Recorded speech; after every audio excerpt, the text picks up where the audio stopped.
Hi everyone, it's Dr. Fox. Let's talk about an introduction to the leukocytes. In this video, we'll discuss the types, development, functions, and relative abundances of the different leukocytes, or white blood cells.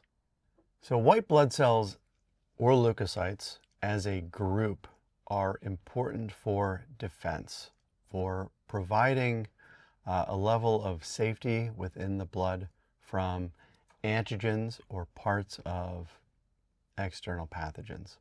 Looked at through the lens of light microscopy, they appear lighter, although not white, just lighter than the erythrocytes.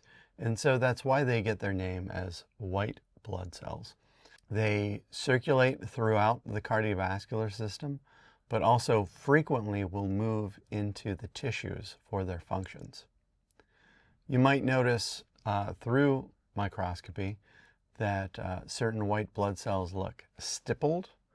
That's to say they are granular because they contain granules of substances that they can release out into their environment, or they may be agranular or without those stipplings. Many types of white blood cells can participate in a process known as phagocytosis. So phagy means to eat and cytosis cells. So this is the process of cell eating. So they can engulf pathogens or cells and they can digest them down with digestive enzymes and destroy them and sometimes put pieces of them on their surface as like a little fancy hat when they go and have a chat with the immune system. And we'll see why later that's so important. White blood cells can also participate in the processes of chemotaxis and emigration. So chemical, taxis, movement. They can be attracted to certain chemicals within the body so as to move toward that source of the chemical. So if they're needed for a particular immune response, they can move to that location. And emigration refers to the movement of a white blood cell out into the tissues.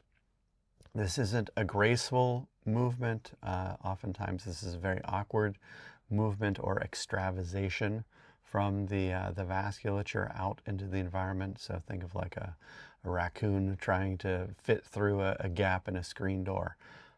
It's not elegant, but it happens. And it's like that with the leukocytes as well. They move to an area and then they kind of squeeze through and shimmy and finally escape out into the tissues where they're needed. So the development of the leukocytes takes one of two pathways. So it starts with that of the pluripotent stem cell. Some leukocytes, namely the granular leukocytes, as well as monocytes and macrophages, which are agranular leukocytes, go the route of the myeloid stem cell. So from the myeloid stem cell, we have our granular leukocytes, basophils, neutrophils, and eosinophils. I think of them as BEN, B-E-N, are the granular leukocytes, although they're not in that order in terms of their relative abundances. There are also mast cells, which are found out in the tissues that are also granular in nature, and these help to modulate immune responses.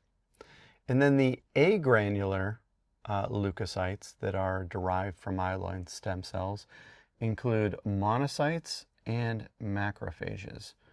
So macrophages are derived from monocytes. So monocytes are smooth and freely circulate within the blood. They'll leave the blood, go into the tissue through that process of chemotaxis and emigration, where they'll become macrophages and they will activate themselves. Now, lymphoid stem cells will produce the remainder of the cells. So our T lymphocytes, our B lymphocytes, and our natural killer cells all come from lymphoid stem cells. And we can see here that most of these function as formed elements within the blood, with the exception of plasma cells, which are activated B cells. And it's the plasma cells that shed the antibodies to be the antibody-mediated portion of the immune system. So we've discussed the types, development, functions, locations, and relative abundances of the various white blood cells. Thanks for your time, and I'll talk to you in the next video.